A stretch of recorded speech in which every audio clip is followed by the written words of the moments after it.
После того, что с ней сделал муж, Татьяна больше не верила мужчинам. Она до сих пор с содроганием вспоминает тот ужасный день, когда раньше времени вернулась из больницы и застала мужа в их постели с другой. Но он вместо того, чтобы извиниться, жестоко избил ее. И теперь Татьяна никогда не сможет иметь детей. Антон был первой любовью Татьяны. Они познакомились в институте, и их дружба быстро переросла в нечто большее. Тянуть со свадьбой они не стали, и спустя год отношений подали заявление в ЗАГС. Таня нарадоваться не могла на своего мужа. Заботливый, умный, успешный, и теперь он только ее. А когда она поняла, что беременна, то и вовсе была на седьмом небе от счастья, и даже муки сильного токсикоза не могли омрачить ее радости. Только вот врачи почему-то положили ее на сохранение, сказав, что это просто необходимо в ее положении. Необходимо, так необходимо. Таня стойко лечилась и считала дни, когда снова сможет вернуться в их уютную квартирку. Антон навещал ее раз в день, но Таня, привыкшая видеть его постоянно, все равно по нему скучала. «Доктор, можно мне домой?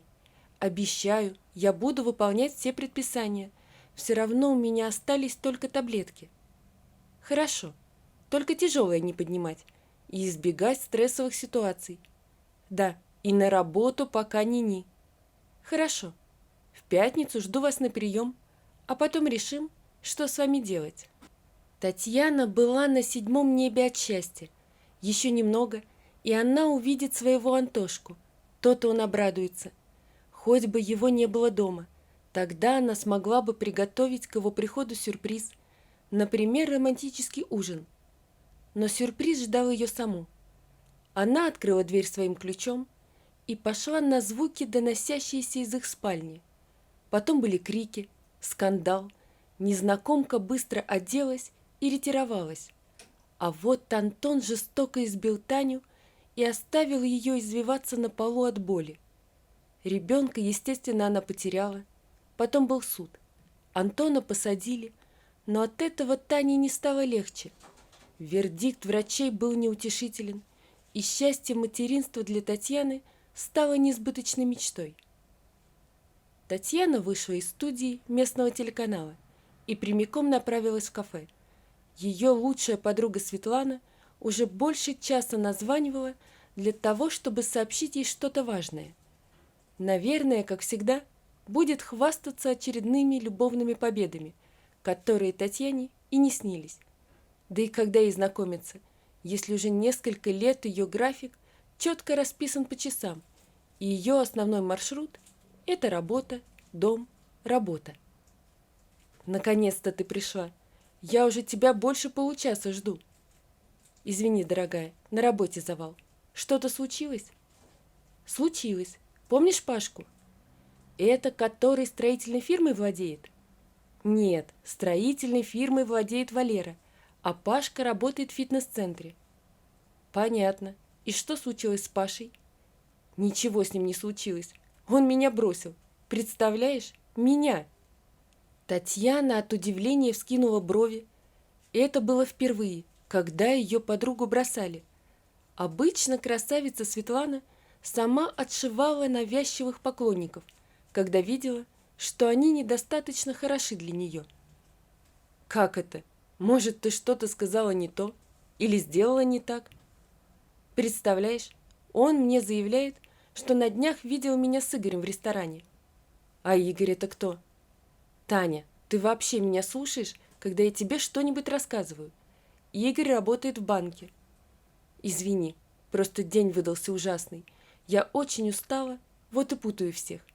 «Свет, а зачем ты ходила в ресторан с Игорем, если встречаешься с Пашей?» «Понимаешь, Пашка, он очень красивый, мускулистый, веселый. Мне с ним хорошо во всех смыслах. Только вот с деньгами у него туговато. То ли дело Игорь или Валера. Хотя Михаил тоже ничего. Но так нельзя. Если любишь одного, нельзя встречаться с другим». «Какая тут любовь? Мне просто обидно, что он меня бросил. Обычно это делаю я, а тут... Может, мне с ним помириться, а потом бросить самой?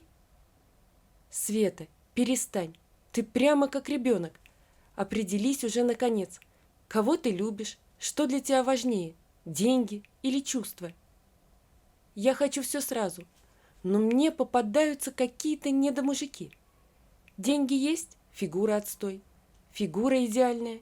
Денег кот наплакал. Бывает и то, и другое в наличии, но он уже женат. Эх, не везет же мне подруга. Ты-то сама как? Уже скоро тридцатник, а ты все одна. Или Антошу своего забыть не можешь? Мне и одной неплохо, да и времени у меня на это нет. Ну-ну, а время летит. Оглянуться не успеешь, и ты уже никому не нужная старуха. Татьяна понимала, ее подруга в чем-то была права. Но что она может поделать, если не получается у нее влюбиться? А встречаться, как ее подруга, без любви она не может. Ой, смотри, какой красавчик! И богатый наверняка. Он, когда мимо прошел, я сразу уловила аромат его одеколона. Такой не все могут себе позволить. Но и Роман не всем по зубам. Роман? Ты его знаешь? Вот так тихоня. У тебя с ним что-нибудь было? Успокойся ты. Не было ничего. Он сын владельца шоколадной фабрики. Я недавно у его отца интервью брала. Там с ним и познакомилась. Познакомь меня с ним, пожалуйста. Я в долгу не останусь. Это как-то неудобно. Он наверняка кого-то ждет. И тут мы, как снег на голову. Какая же ты плохая. Ты просто мне завидуешь и не хочешь видеть подругу счастливой. Не говори так. Я просто не вижу в этом смысла. Однако Роман сам заметил Татьяну и подошел к их столику, благодаря чему вызвал неописуемый восторг у Светланы. «Добрый вечер. Не помешаю?» «Присаживайтесь. Мы только что о вас говорили». «Правда? И что вы про меня говорили? Плохое или хорошее?» «Извините, Светлана преувеличивает. Я ничего про вас не говорила». «Вот как? Тогда кто говорил?» «Я. Вы мне сразу понравились, а моя подруга отказывалась нас знакомить. Кстати, я Светлана, а вы, по всей видимости, Роман». «Угадали. И что же вы, Роман, один? Или ждете кого-то?» «Какой же я один? Вы же рядом». Светлана весело рассмеялась, поняв, что рыбка клюнула, и вскоре она сможет получить то, что захочет. Она уже не переживала о разрыве с Пашей, ее интересовало только, как заполучить Романа. «Ладно, ребят, вы сидите, а я, пожалуй, побегу. У меня завтра командировка. Света, до связи». Таня ушла, а Светлана будто ждала этого и сразу же перешла в наступление. Вернувшись из командировки, Таня первым делом позвонила своей подруге. Ей срочно нужно было выговориться и посоветоваться, так как она сама боялась ошибиться в этом важном для нее деле. «Света, привет! Выручай, нужна твоя помощь. Мы можем сегодня встретиться?» «Ты уже вернулась? Отлично. Давай сегодня в 2 в нашем кафе. У меня тоже есть для тебя отличная новость». Подруга была довольна, как кот, наевшийся сметаны, и Таня усмехнулась. Наверняка Света опять будет хвастаться своими победами на любовном фронте. Но когда она пришла в кафе, как и договаривались, Светлана там была не одна. Она сидела рядом с Романом и демонстративно держала его за руку, будто всем видом хотела показать подруге, да и всем окружающим: «У меня получилось, я смогла, он только мой и всегда будет моим». «Я что-то пропустила?» «Пропустила. Мы встречаемся». «Рада за вас. Поздравляю». «Спасибо. Так, о чем ты хотела поговорить?» «Я была в командировке. Ну, ты в курсе. Мы снимали репортаж о детском доме. Вот только не говори мне, что ты хочешь взять оттуда ребенка».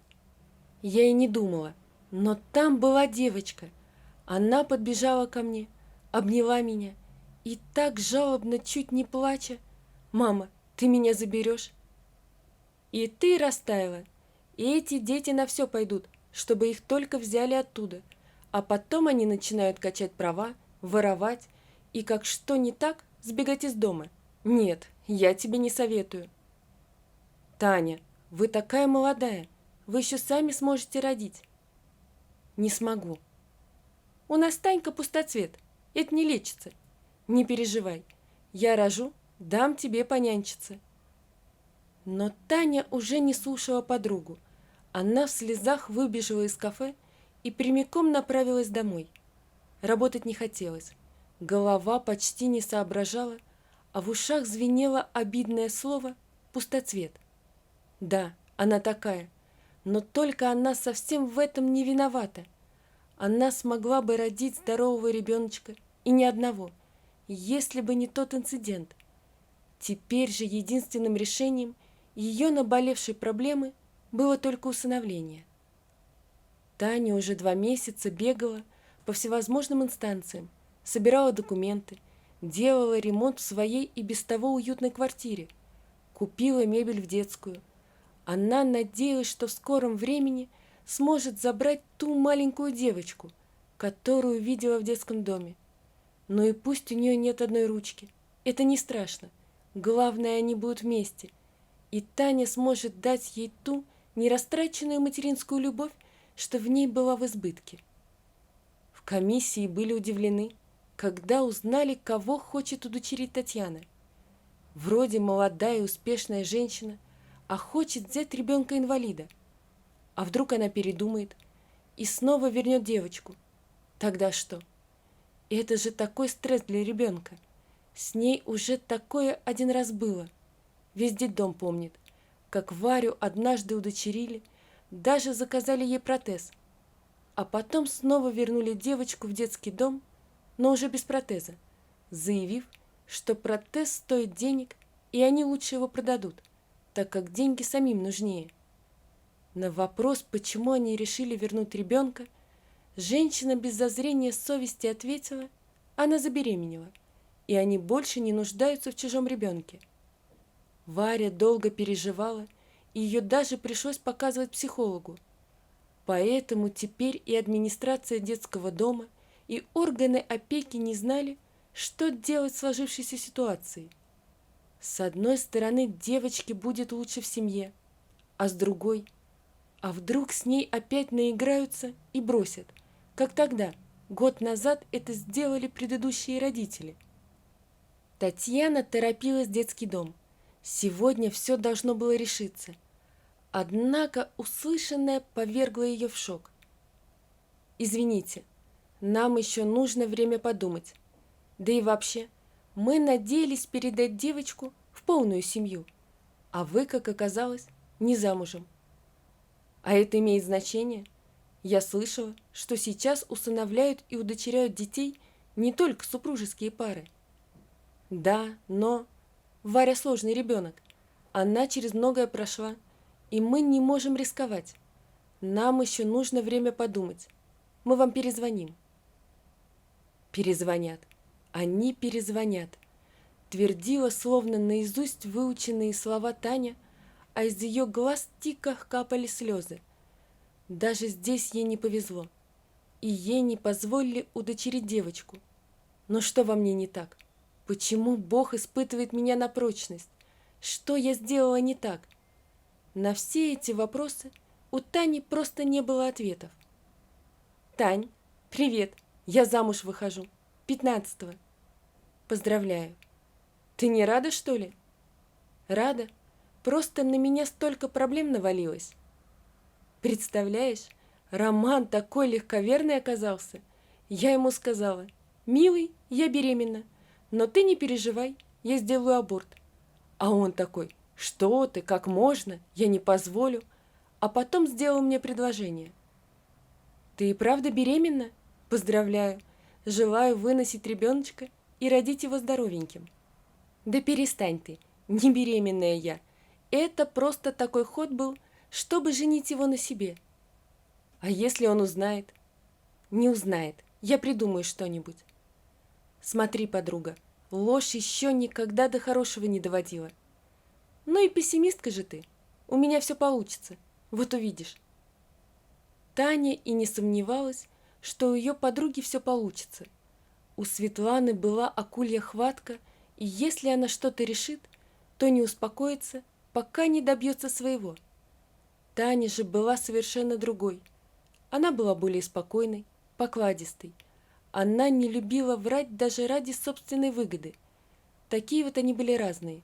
Но, несмотря на это, они уже много лет дружили. Какие люди? Татьяна? Здравствуйте, Роман. Как тесен мир?